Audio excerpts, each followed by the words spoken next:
Yo guys, check, kamusta mga idol? So ayan, mag-update tayo ngayong gabi ng Huwebes po, no? So ayan, matindi news natin ngayon, always matindi. Gravities mga idol, no? So check muna natin yung ating mga crypto, mga coins, update tayo kung ano nangyayari. At syempre, check natin kung ano nangyayari sa mga news natin, mga lodi, no? So ayan, bago ang lahat mga idol, sana palike ng ating video. Sa mga hindi pa nakasubscribe, subscribe kayo dyan. Subscribe naman mga loads, no? So game, let's go. So dito muna tayo sa ating crypto bubble. Syempre sa hours, medyo 0 point lang naman yung mga red dito. Pero sa day, medyo lamang pa rin ang ating uptrend, no? So in chart natin, XRP, nasa 1 minute time frame. Kaya ko 1 minute time frame kasi nag-position tayo mga loads, no? Ito, andito tayo sa part na to. Ayan. So ito yung stop loss natin. Magkano stop loss natin? 12 USDT. So pag tinamaan yung stop loss, bawas tayo ng siguro mga 14 kasama yung piece. So ngayon, positive tayo ng 8 USDT, no? Ayan. So pwede ko na nga iangat to dito yung mga ayan, dyan, no? Diyan na siya muna, no? Para kapag tinamaan, 4 lang. 4 USDT lang, mga idol, no? So, ayan. So, ang margin natin dyan is 100 USDT. Ay, siningil na pala ako, 97 na lang. So, kanina panalo tayo mga idol, no? Hindi, balik ko ng 12 to, mga loads. Medyo may binasihan ako ng 12, kaya doon ko nilagay, sorry. Balik natin. Yan. Kaya doon ko nilagay sa 12 kasi may binasihan ako niyan dito banda sa likod. Hindi na nakikita, malayo na So ayan, no? So sana lumipad, sana mag-uptrend at mag-profit ulit tayo, mga idol, no? Ayan ang hinihintay natin na mangyari ngayong gabi. Pero kasi iniisip ko, hindi ko na hindi ko na yung matutulog ako tapos may trade. Siguro pag may lock profit ako, pwede, no? Ilalock profit ko na siya. Sana nga magkaroon tayo ng ganun, umangat siya ng konti. So, check na natin ang ating mga balita, mga idol. Unahin na natin to. US, grabe, Xi Jinping, tropa na ulit. Suspended planned sanction on China and stops all new export control measures, mga lodi, no? So, ayan na, tropa na ulit, mga loads. No? So, good news to. Syempre, alam nyo na, no? Sana maging good news din o mag-effect na to sa market, mga idol. Tapos Sec Chair Paul Atkins says the Clarity Act that was passed by the House, so pasado na sa House mga lods nasa na siya ngayon. We'll see where that goes in Congress. So papunta na sa Congress. I'm hoping that they'll be able to get that through, no? So sana mabilis lang sa Congress, mga idol, no? Tapos pagkatapos ng Congress niyan, doon na sa sa lamesa ni Trump yan na meron pa tayong 1 month, 4 days pa lang tayo ngayong December. So sana abutin tayo, no? Kasi sabi dito ni Charles Hoskinson, isa pa to, dapat sabi ni Charles Hoskinson, mga lodi, recently predicted that Clarity Act will pass in Q1 ng 2026, which is sana hindi na dun umabot ng ganun. Sana ngayong taon pa lang, ngayong buwan, no? Mapasa na to, mga idol. Ayun yung request natin dyan, mga lodi. Masyado na, parang Q1 medyo, kapag kakapasa lang kasi ng Q1, baka bumilang pa tayo ng para lumipad. So mas maganda ngayon pa lang, buwan mapasa na, para yung Q1 natin solid na, 'di ba? Dapat ganun, mga idol. Rate cut probably hits 94% for December 10. So December 10, mga idol, magkakaroon tayo ng rate cut, 6 days to go. Pero sa atin, alam ko December 11 yun Check ko nga. Alam ko ganun kasi syempre advance tayo ng konti, mga load. So December 11, anong oras? FOMC alas 3 ng madaling araw. So alas 3 ng madaling araw sa atin, mga lodi, no? Yung ating FOMC, nako, madaling araw na naman. Grabe naman pag nag-FOMC, talagang puyatan, mga idol, no? So abangan natin yung FOMC pero sabi dito 94%, no, magkakat sila. Hindi lang natin alam kung 25% 25 basis points o 50. ADP data came in soft. Employment fell by 32,000 in November. Despite expectation for a 5,000 increase, markets are now pricing in a 94% chance of a 25 basis point rate cut next week. So 25 lang mga idol, no? Sa tingin ko medyo mas maganda sana kung 50. With QT winding down and a rate cut on deck, the stage could be set for a broader crypto recovery. Sana nga, pero sana 50 agad para malupit. Para malupit na, no? Speaking of Jerome, kasi nagkaroon tayo ng jobless claim ngayon eh. US initial jobless claim data drops today at 8:30 AM. Mamaya pa pala to. Ngayon, anong oras na ba? November 4. Mamaya pa 9:30. Nako, may 9:30 pa pala. Mga idol, so magiging volatile tayo mamayang 9:30 mga lodi dahil dito sa jobless claim mga lord. So hintayin natin kung ano mangyayari ng 9:30. Aabutan ko pa ba yan? Naabutan pa ba natin yan ngayon? Kasi ngayon, alas 9 na eh. Alas 9 na dito sa akin habang nagre-record ako. So, alam nyo naman yung video natin. Minsan, maabot na 1 oras eh. So, kung aabutin natin, mararamdaman natin yan, mga lodi. Check natin. So, punta na tayo dito. Nako, grabe naman si Larry Pink. Larry Pink admits a massive Bitcoin U-turn. So, kasi alam nyo naman dati, na si Larry Pink, ang CEO ng BlackRock na pinakamalaking hedge fund sa buong mundo, medyo negative siya sa Bitcoin. Pero ngayon, BlackRock CEO Larry Pink admits he went from seeing BTC as illicit finance to running the largest US spot Bitcoin ETF. So grabe, no? Nag-flip, no? Turn around. Ang lupit ni Larry Pink, mga idol. Hindi mo akalain, no? Kung alam mo lang na mangyayari yun, malamang dati pa lang bumili ka na ng Bitcoin, no? Di ba?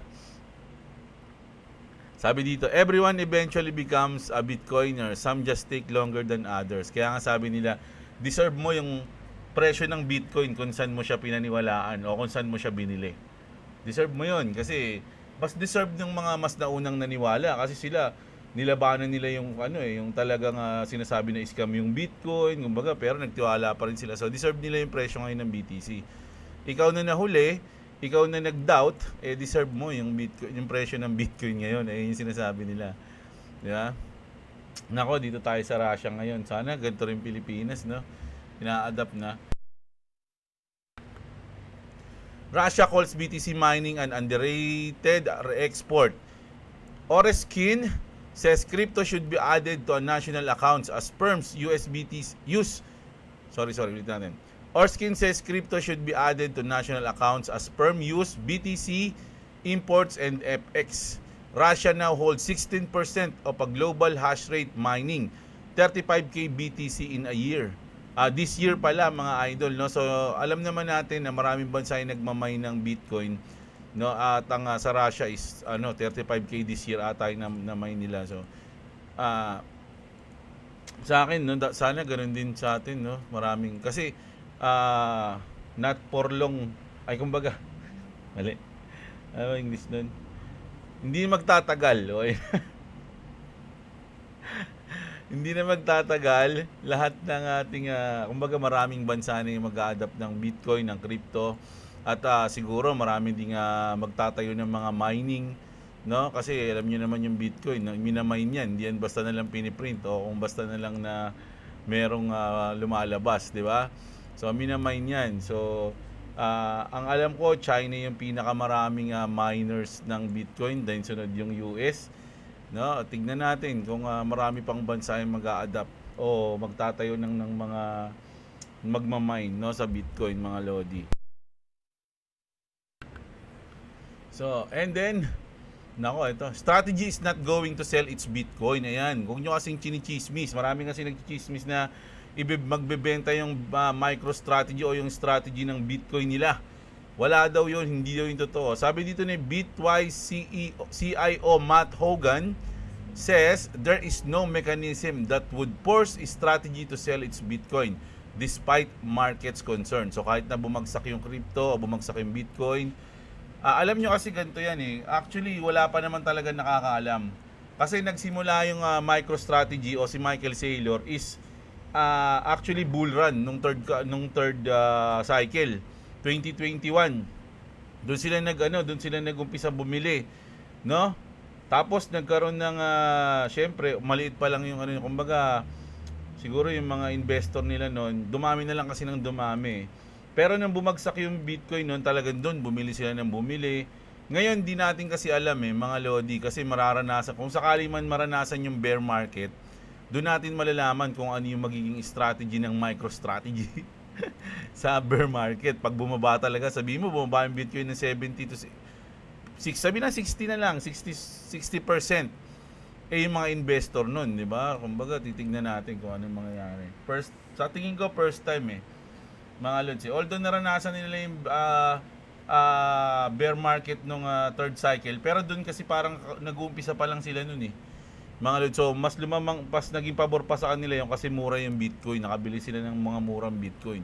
So, ngayon, check natin kung anong mangyayari. Kung mararanasan ulit nila yung bear market, anong magiging strategy ni MicroStrategy o ni Michael Saylor. Na? Ayan. O Aster, sino may Aster dyan? Alam nyo naman yung Aster, marami rin may Aster dito nung nakaraan. Yeah?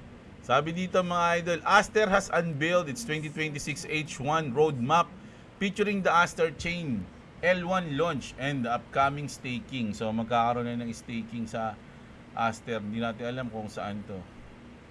H1 roadmap. O, ayan. Good news yan. Dati alam ko bumili ako nito pero binenta ko rin agad nung nag-focus na tayo. Nako, grabe to. O, ayan. Muntik na ako makuha dun muntik na natin yan mga lodi. Tapos, eto na.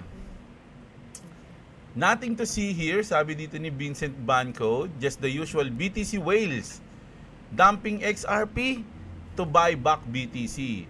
Rinse, repeat, cycle continues mga idol. No? Best way to beat the game is not to play it. That's why I stopped trading highs and lows a long time ago. I just try and pick long-term winners and not bother paying attention to the swings. Eto mga lodi, yung naano ko dito, which is for me, goods naman na yun talaga na. Kung gusto mo talagang, kung meron ka naman talagang time o talagang ang plano mo is long term, mas piliin mo na lang yung mga winners, no? Yung mga magiging winners, tama yan, long term. No, wag ka na mag-trade, wag ka na mag-leverage trading, futures trading, wag na kasi imbis na matalo ka doon o manalo ka doon, dito ka na lang sa long term, which is sure panalo talaga pag matagal mo na siyang hinold. 'Di ba? Ganun 'yun, sure panalo mga idol, 'di ba? So, yun sa akin. Siguro sila Vincent Banco dati nagte-trade sila and then ayaw na nila kasi mas maganda naisip na lang nila na mag-hold na lang ganoon, no? Which is good naman 'yun mga lodi. Ako sinasabi ko nga yung pagte-trade ko mga lodi talagang parang choice ko na 'yon. No? Pero hindi ko pinapabayaan yung mga hold ko. Mas priority ko pa rin yung hold, mas priority ko pa rin yung mga coins na pang long term ko kaysa yung sa trading. Yung trading kasi minsan nakakatulong din sa akin mga idol. Siyempre, minsan pambayad ng bills. Ayun. Pang bodega, pag nananalo. Pero kung ikaw, wala ka naman time mag-trade o kung talaga nagtatrabaho lang, sag-iipon ka lang, mas maganda na mag-hold ka na lang mga lodi ng pang long term. Ngayon yung sa akin, tama siya rito for me. Sabi niya kasi, the best way to beat the game is not to play it. Oh, 'di ba? So, ayun yun mga lodi. Huwag mo nang laruin. ETF flows. Nako, grabe to. ETF flows. Ethereum and XRP spot ETF saw net inflows on December 3, while Bitcoin and Solana spot ETF saw net outflows, no? So, Ethereum tsaka XRP, maraming inflows mga lodi, pero yung Bitcoin and Solana, may puro outflows naman sila mga idol, no? Grabe yun, no? Ethereum and XRP looking at BTC and Sol. Mga matitindi, no? Ethereum and XRP eating well while Bitcoin and Solana take a nap. De, tama yung sinabi dito, rotation lang, di ba? Rotation lang yan mga lods. Huwag kayo masyado mapanghinaan. Eto na. Firelight Finance has launched an XRP staking protocol on the Player Network, introducing STXRP as a liquid token designed to earn rewards through a DeFi insurance model. So pwede na kayo mag-stake dito. Mga idol, no, kikita kayo ng mag-yield kayo. Exciting move. Staking XRP with DeFi insurance. Curious how it works. So ayan. Nako, imagine, no? Naka-stake ka lang. Masahod ka monthly, tumutubo. Actually, wala. Medyo limited lang yung kaalaman ko sa staking kasi hindi ko pa siya planong gawin, mga idol. Pero once na gusto ko na mag-stake o kunyari marami, nag-profit tayo ngayon, bala ko rin naman talaga mag-stake o mag-yield. So, mag-earn ng yields. So, pag-aaralan ko pa lang siya. Ngayon, wala pa akong idea. Pero syempre, goods to kasi meron na agad tayong choices, no, kung saan tayo pupunta. Ito. XRP activity just went vertical. Per CryptoQuant, the massive surge in XRP velocity signals rising liquidity and heavy trader or whale movement. Grabe, biglang pumalo mga idol, no? Yung pumalo yung volume. Ayan, grabe, 'di ba? Dapat ganyan din kataas dito para mag-profit na tayo. Grabe, tayo na ngayon, wala tuloy. Dapat pala sa bagay, wala pa 'to. Inaasahan ko na 'to eh. Kaya nga sa 12 ko nilagay eh. Inaasahan ko na yun, maglalaro siya diyan eh. So, pag bumaba na siya dito, feeling ko pababa pa 'yon. Feeling ko pababa pa siya. Pero kung hindi na siya umaba diyan, naumpog na siya bago tumama sa stop loss natin. Goods na yan, mga lodi, na tayo na lang natin. So ayun yung news eh. Punta tayo sa mga mga comment nyo, mga lodi, no. Exciting yung mga comment nyo dito, basahin natin. My favorite strategy is simple, sabi ni Miao Pusakat, no. Just follow Bitcoin cycle. Ito ba yung lagi niyang sinasabi, ano? Wala, nagbago na daw, idol eh. Sabi ni Raul Pal. Nagbago na daw. Naging tayo na-extend, no? So, yung 4-year cycle natin, na-extend na ng kung susunod ka kasi sa 4-year cycle, 2025 last quarter yung bull market. So, ang nangyari, na-extend siya ng dalawang Q1 and Q2, no? Dalawang quarter. So, dahil na-extend siya, ang tawag na daw sa kanya is super cycle. Di ba? Malupit. Sabi dito, banks wants to keep abreast with the call of time and they don't to be left out. They don't want to go to. They don't want to be left out. That's why they are incorporating in their banking system. If a crypto bank rise, malamang langawin sila. They can't beat or stop crypto. That's why they're joining them. Adapting crypto to be mild about it. Banks are flirting with crypto right now. So, sabi ni Marisa Plantilla. Ayan.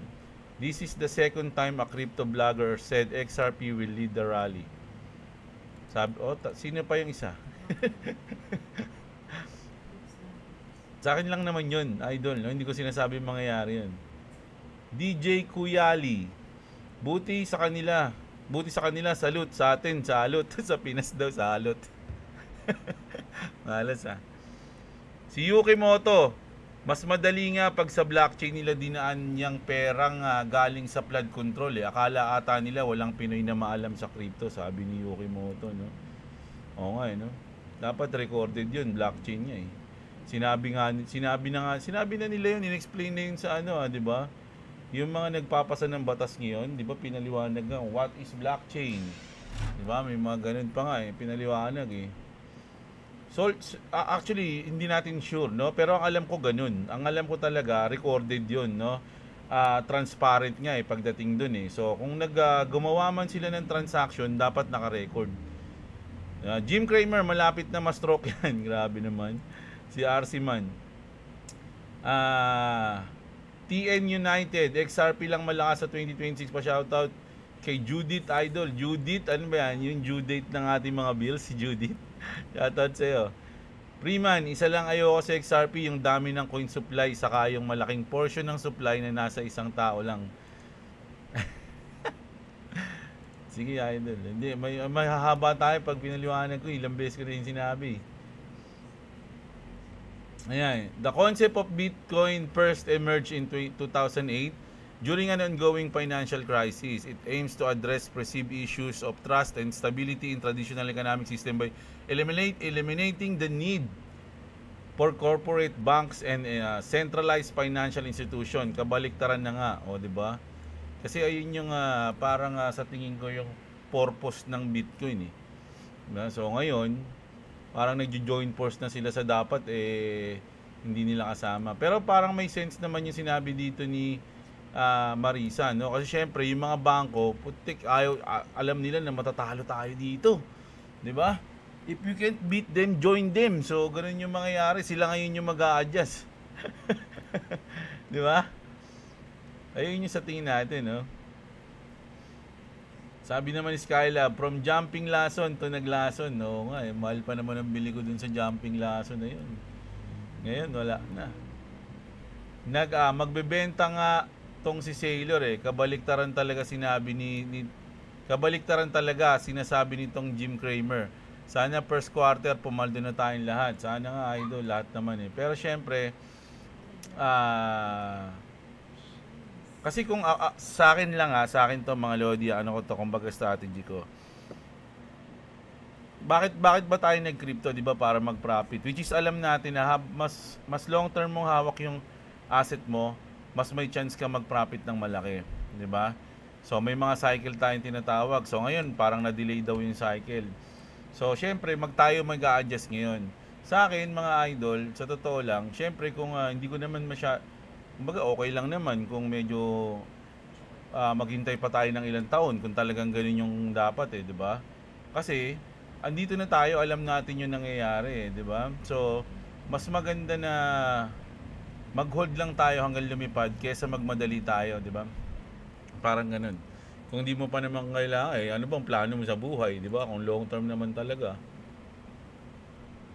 Tama yan, dapat mura yung presyo ng internet service, hindi yung napapamura ka sa binabayaran mo na minsan ang bagal pa. Yung Sky Cable nga, inalis pa yung iba nilang channel gaya ng TLC, Warner TV, Fox TV, pati HBO. Minsan matagal na nga yung internet nila, yan pag ginagawa nila sa cable at TV series nila. So, yung sa Netflix din may mga natatanggal na may mga natatanggal na palabas, 'di ba? Kumbaga, mapapansin mo 'yun pag nakita mo Living Soon, may nakaganon. 'Di ba? So dapat dapat hindi siya nawawala, no? Kasi yung yung kasi minsan, halimbawa, yung Peaky Blinders, gusto kong tapusin 'yun Kaya lang hindi ko pa siya matapos ngayon kasi wala pa akong time. Pero parang komportable naman ako kasi nasa Netflix lang. Paano kung biglang magkaroon ng yun, Living Soon? Hindi obligado akong panoorin na siya dahil gusto ko siyang mapanood. So dapat marami nagrereklamo sa mga ganun sa mga nawawalang mga palabas. Siguro may bayad kasi ata yun. Kaya mahirap din kasi economy ng Japan ngayon, kaya mababa ang birth rate sa Japan kasi mas inuna ng mga tao yung kumita ng pera kaysa magparami ng lahi. Yun, galing ni Idol Clavis Mas traceable nga yung pera sa crypto, need lang ng corporation ng mga crypto exchange. Kaya yung sinabi nila na hindi nila mahanap kung saan napunta yung pera sa money laundering dahil nilagay sa crypto is malaking kalokohan para sa akin, sabi ni Idol, no? So, ganoon talaga yun, mga Lodi. Tsaka nga sabi ko nga parang ang weird naman nun kung hindi papayag yung mga crypto exchange, krimen yun. So, kailangan nilang tumulong kasi mapupulaan sila kapag ganun. Sabihin, nagtatanggol kayo ng kriminal, di ba? Nako po, boss, nagsalita naman si Inverter. Yari na Bitcoin ito. Ang kulit kasi ni Jim Cramer at di na nagsasalita. Wala nang opinion na ginagawa sa buhay niya Buti magandang opinion lagi lang siyang bearish para masaya yung mga tao. Shoutout sa inyong lahat mga idol. Kamusta ang lahat? Next year yan, lilipad.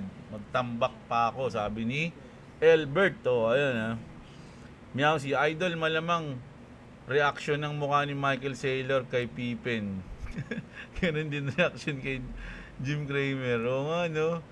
Yung reaction niya nung napatingin siya bigla kay Pippen, bumaling yung ulo niya, tapos parang may question mark sa mukha eh. Si Sol Lyrics, di pa kayo nagbebenta? O, mukhang nagbenta na si Idol ah. Magiging mura ang internet sa Pinas at mabilis dahil kay PBBM. Ang project niya, National Fiber Backbone, na hindi nagawa ng dating administrasyon. Yung build ni Duterte, bulsa-bulsa pala, kaya malapit na silang makulong. Galing ni Maria Rebel. Ayan. Ang galing nila, no? Okay, sige. Sabi mo yan eh. Ferdinand Deser, shoutout sa'yo, Idol. 50k pesos lang nalugi ko sa Axie. Pero 50k, laki rin, no? Pero bawi na lang ako sa XRP ko, naka-million din, oh. Ayun, lupit ni ni John Wick, Sa XRP ka pala nakabawi, no? So solid yan. Ako naman, nung nag-Axie ako, bawi na ako, no? Wala akong talo actually, mga idol, no? Lahat ng mga pinambili ko ng Axie yun, puro panalo, kumbaga puro panalo na yun eh. Nung unang bili ko kasi ng team, yung nag-loan pa nga si boss nun eh, dahil wala akong pera nun eh. Nag-loan si boss nun, no? 60k ata yun, tapos bumili kami ng 2 aqua, 1 plant. Ayun yung una namin, pang grind everyday. Tapos na ROI na namin, no? Nabalik na namin. And then yung mga sumunod na kinita namin, ayun na yung mga pinambibili, pinambibreed, no? So okay na yun. Tapos nagkaroon na ako ng scholar noon. Tapos yun, tumutubo na may nagti-take profit kami, pero mas lamang yung bumibili kami ng Axie. Yung kinikita namin. So kaya dumami yung Axie ko noon. Mas lamang kasi si boss di pa payag na walang profit eh. So magkukuha kami ng profit, onti lang, onti nga lang eh. Tapos binibili na ng Axie, so ganun. So wala rin akong talo noon, kaya lang yung effort mo sayang, di ba? Ganun lang yun eh. Mac Cristina Magat, shoutout sa iyo, idol, no? Si Pete Pelizardo, shoutout sa iyo. Si Emmanuel Altura, may H-bar ka ba, Boss Jeb? Meron po, onti lang aking H-bar. Si Alabila, shoutout sa iyo. Si Robby, Michael Paway, shoutout. Si Jeben, solid ang balita, yung market ang hindi. O nga, ano nangyari? Bumagsak na? Oy, bumangat na. 8 uli, 8 USD. Kasi malulugi ang bangko kung di sila sasabay at nakita nila na kung sino may pinakamaraming hawak na Bitcoin, mas may capabilities na mag-manipulate ng crypto market. O, ayan. Kaya lang kasi sa ngayon, hindi kasi pwedeng kahit bili mo lahat ng mga Bitcoin sa crypto exchange ngayon, hindi mo pa rin matatalo yung mga whales, no? Lalo na yung MicroStrategy. Matagal na kasi nilang inipon yun. Diba? Yung BlackRock. Ang mangyayari ngayon yan, kung maraming bibili o mag-a-adapt ng Bitcoin, sa ETF na sila babase. Ganun na yun. Lalaki yung price ni BTC ta sa ETF na babase. Ganun din sa lahat ng mga na merong ETF. Boss, ano masabi mo sa ano to? Society, NFT? Meron ba yan? Check natin. NFT? Alam nyo sa NFT ngayon medyo eto ba yon? Medyo ano eh. Eto ba yon? Uy, mukhang maganda to ha. Parang ano ba yon? Yung barilan. PUBG, mga ganun. Oh, ayan oh, parang ano. NFT to, mukhang maganda to ha. Oh, di ba? Maangas din, oh. Ngayon ko lang nalaman to, idol. So, mukhang okay naman. Maganda kasi yung mga NFT ka, mag-earn ka ng mga coins, tapos naglilibang ka pa. Na-enjoy mo yung game. Hindi yung naglalaro ka lang ng game para lang kumita ka ng pera, walang enjoyment. Dumating sa point na gano'n na yung Axie dati. Yung nilalaro mo na lang para sa pera, wala nang enjoyment. Ayun yung pangit. Kaya nga hindi pwedeng hindi pwedeng maging lahat ng games ay magkaroon ng NFT o magkaroon ng earnings. Katulad ng Tekken 8. For me, pangit pag nilagyan siya ng ganun. Kasi, kaya mo nilaro yun para mag-enjoy ka. Hindi ka para magtrabaho. Enjoy mo yung game. Wala kang iniisip na kailangan kumita, ganun. Pangit yun eh. Nawawala na yung essence ng game pagka ganun. So, hindi lahat pwedeng nilagyan mo ng NFT o ng earnings. For me, no? Yun. Kaya pili lang. Mas maganda rin talaga kung ako, ang sa tingin ko magandang lagyan ng mga earnings tulad yung mga yung mga tower defense tulad niyan. Pwede ka magkaroon ng NFT na yung mga tower, 'di ba? Yung mga ganun. Pampagaling mo sa yung meron ka mga pwedeng i-weapon o i-skin. Ganun yung mga pwedeng lagyan ng NFT na game. Pero sa tingin ko parang hindi talaga lahat. Yung gunbound nga, sayang eh. Yung ganda yung gunbound dati, 'di ba? Yung targetang kayo. Kalkulahin mo yung mga hangin-hangin. Meron din sa Axie, kaya lang nawala na naglalaro eh. Wala na, nakalimutan ko yung pangalan sa Axie. Ayan, si Robhal, shoutout sa'yo. Ayan, maganda siya idol Robhal, maganda. Ngayon ko lang siya nakita. Double bearish signal daw, sabi ni MG Gaming. O, sabi naman ni Tomoe, wala nang bearish this month. Joseph Berdin, shoutout sa'yo. Goods na goods po ang update. Salamat po, shoutout Lods. At kay Boy, what's up, shoutout po. Ayan, sabi ni Phil Habis. Richard Tadina, naka-descending channel si XRP Idol sa daily chart. Kapag nag-break to 2.5, diretso na yan pataas. Resistance 2.38. Nasaan na ba tayo ngayon? Malayo pa. Malayo pa, Idol, no? Sa akin, malayo pa. Pag umabot na to ng mga 15 USDT, ayan, maglalak profit na ako ng $5 para kahit bumaba siya, hindi na tayo talo. Mag Starlink ka bro, Jeblo, meron mini Starlink, mas mura pero same performance. So talaga, iba-iba kasi yung presyo ng Starlink eh. Pag tumingin ka sa mga sa mga online, iba-iba, merong mahal, merong mura, hindi mo alam kung tama o doon nalilito ako kaya hindi ko muna tinignan, hindi na muna ako naging interesado ng mga panahon na yun. Kasi nakita ko iba-iba yung yung price. Siya na Good Mindset Wisdom. King Shangsheng, ayan, shoutout sa'yo. Di yata alam ng Chairman Lods ano ang system ng crypto. Tama ka Lods, trackable lahat ng transaction kasi transparent lahat na sa blockchain.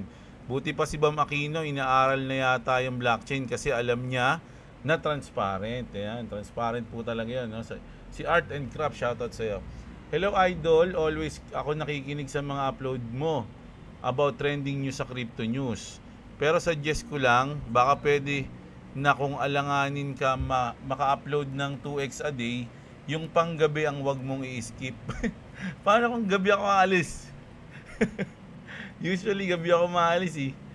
Kasi kung nag-upload ka ng umaga, tas umaga na ulit nag-upload, panis na ang mga news mo na yun.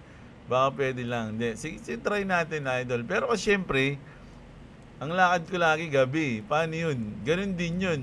Kung i-upload ko siya ng gabi, pero umaga ko ni-record, di panis na rin yung napanood nyo ng gabi. Kaya nangyayari minsan, pagkagabi, wala ako, umaga na lang natin naman yung news, tas kasama na yung mga bagong news ng umaga. Ganun. Si Punisher, shoutout sa thank you sa suggest mo Idol Mikey De La Cruz, another 50 chain link and A-Box, Boss Jeb, sarap sa sampigain ang DTI 500 pesos at alam na this galing manglihis ng issue. At isa pa, for the long term holders, pag nag-profit ng malaki, wag sabihin ipagsabi sa mga kamag-anak, ubos ang pangtubos. Ingat palagi, Boss Jeblo. More power, advance, Merry Christmas. Ayan, shoutout sa Mikey De La Cruz, no? O, ayan, no nga eh. Ngayon, pinaglalaban pa rin nila yan 500. Boss Jeb, saan ka pwede i-PM para ma-check lang nakakonect ako sa'yo? Paano yun? Paano ako nakakonect? Gusto mo mag-connect tayo? Newstrabber. Newstrabber pala. Dito lang sa Facebook. Ay, sa YouTube. Meron akong Facebook, kaya lang di ako follow nyo na lang. Hindi ako nag-add eh. Kasi napupuno yung friend list ko eh. Mga lods eh. Kaya yung gusto nyo lang i-follow. Boss Jeb, nakabili din ako Axie Team Terminator 55k. Di man lang nakabawi. Oo, yung Terminator, mahal yun eh. Tsaka yung mga lalo na yung dust na Terminator. Kasi yung dust na Terminator, mauuna siyang tumira dun sa mismong reptile eh. Kasi siya eh, mabilis siya, no? Mabilis yung speed niya mas mataas dun sa mismong purong reptile. No, yung dust medyo mabilis yun, mga lodi. Kaya mas mahal yun eh. Sino to? Si Uncle J yun ha. Si Marl Castro, ayan, nakapag-short daw si Idol. Shoutout sa inyo. Si Shake ko lang TV, naglong ako dyan, Jeb. Hindi ko rin matiis. Nag-lock profit na ako, baka ma-hit pa yung profit ko. Ayan, tama. Lagi kayong mag-take profit. Juna Bendaño, shoutout. Hahaha, ang kakapal ng mga pays. Pinagbaban mga crypto exchange. Andun pala yung mga kurakot nila. Kinurakot nila. Pinaban sa Pinas, pero kung magka-cash out na sa ibang bansa, Diyos ko, ang galing talaga ng mga nasa gobyerno. Sabi ni Christian Luis Hernando. Oh, ayan, grabe, no? Meron silang strategy. No? Malupit yung strategy nila.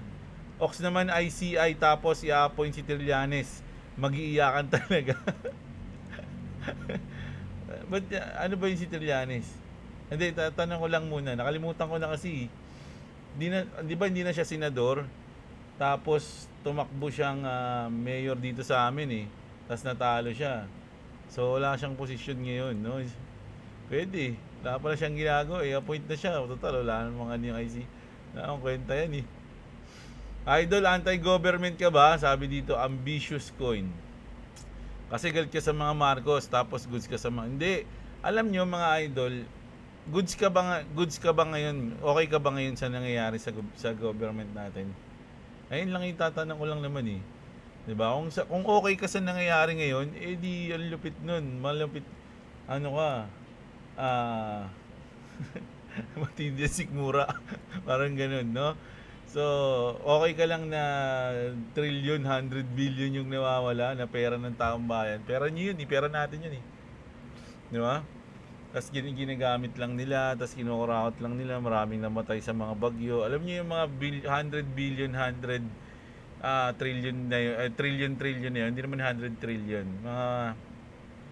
Mabot ng mga trillion lang daw. Kung nilagay nyo lang yung sa edukasyon, no? Edukasyon, o kaya yung mga, actually mas maganda yun sa siya sa mga mangingisda, di ba, ganun, sa mga farmers, sa mga magsasaka. Kung pinondohan nila yon, yung pera na yon, siguro hindi na tayo masyado mag-i-import, di ba? Tapos suportahan yung mga athletes, kasi pansin ko na alala lang yung mga athletes kapag kapag Olympics. O sino ba panlaban natin? Buta naaalala nyo na pag Olympics, pero yung training nila hindi nyo man lang naaalala, iisip kung paano sila tutulungan sa training, yung mga ganun, di ba? Siyempre, yung mga roads, ayun pa yung kulang sa atin eh. Kaya yung mga, imagine yung mga teacher na umakit pa ng bundok para lang magturo. Yung mga road, sana sa mga ganun, yung mga, kung nilagay lang nila doon mga loads, no? So, ayun yung sa akin. Pero kung sa'yo, okay lang na hindi ganun, okay lang na nasa bulsa lang nila yung mga pera, siguro, ibig sabihin pag galit ako sa gobyerno, dito na agad ako, kay Duterte na agad ako, ganun ba yun? Ba't ganun yung mindset? Ba't ganun yung mindset ng mga tao? Pag kontra ka sa gobyerno, automatic dito ka na, Duterte ka na. Paano kung ayaw ko rin dyan? Paano yun? Kaya wala akong choice no? Wala kang choice. Basta pag galit ka sa gobyerno, Duterte ka na. Ganun agad talaga no? Ang lupit din ng mga tao 7 years ago, boss, nung na-discover ko yung anime na yan, Shingeki no Kyojin or Attack Titan. Napakaganda ng graphics ng pagkakagawa. Kaya nagustuhan ko yan, kaso hindi ko na nasubaybayan kasi habang tumatanda ang edad mo, iba na ang gusto mong pinapanood. Video na Grabe ka naman. Ako nga, pinulit ko pa yan eh. Dahil na-miss ko si, si Shasha eh. Hindi si Shasha Gray si Shasha sa sa, sa Takon Titan. Bitcoin Honey, shoutout sa'yo. Basura man, shoutout. Paul Bilan. Boss, may nakita ako sa 47. Ano yung nakita mo dyan? Yung ating, yun? Ano ba yun? Wala. Yung ko. Yung mga coins. Yan, yun lang. Okay lang yun, mga Lodi. Sana ako? Wala tuloy yan. Paul Bilan, shoutout sa'yo. Si Quantum Epics. Santos John Del, ayan, shoutout sa'yo. Si LA Gaming Official, always yan. Si J-Lead Video, ayan, shoutout sa'yo. Si Nochi, si Totski, si Stephen Andre, at syempre yung nag-champion na naman sa atin, gising na si Madam. Ganyan nagising kanina. Ay, hindi, tanghali na pala yan. Si Instant Tindera. Uy, grabe, sandali, 9:30 na. Ano nangyari? Ay, nangyari. Saan na? Lumabas na? Oh, ito na, kulay green. Kulay green, mga Lodi. So, bumaba yung mga jobless. Bumaba yung may mga walang trabaho. Tumaas yung may mga trabaho. So, good news to. Check natin, tumaas ba? Poink.